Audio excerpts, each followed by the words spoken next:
A couple of days ago, I talked about the Israeli and Gaza peace deal that was organized and arranged by President Trump and signed by other national leaders.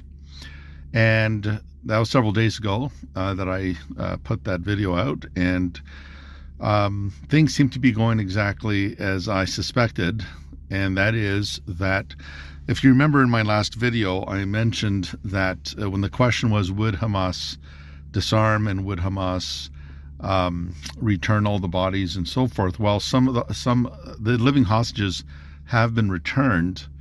The dead hostages, Israeli hostages, have not been returned. But the other issue as well is that the Palestinians have also been killing those who have been suspected of collaborating with Israel. So Hamas members were killing Palestinian civilians, accusing them of collaboration with Israel and so forth. And the irony is the silence that we hear from the mainstream media and all the pro-Palestinian protesters.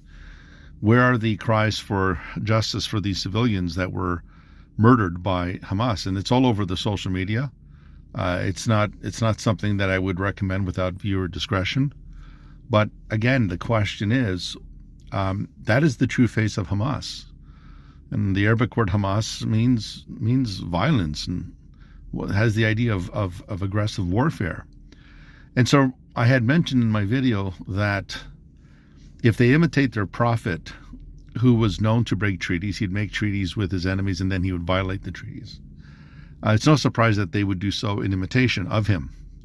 But there's another problem, and that is that in the Islamic Hadith, there's a saying of Muhammad where he says that the last hour will not come. And whenever you hear of this phrase, the last hour, in the Quran or the Hadith, the last hour refers to the end of time, the end of the world. And so in the Hadith, Muhammad predicts that the last hour will not come until you fight the Jews.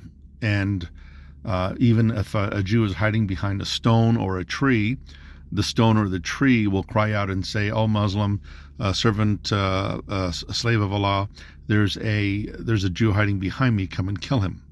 And so, and that is in the Hamas constitution, by the way. It's included in that document.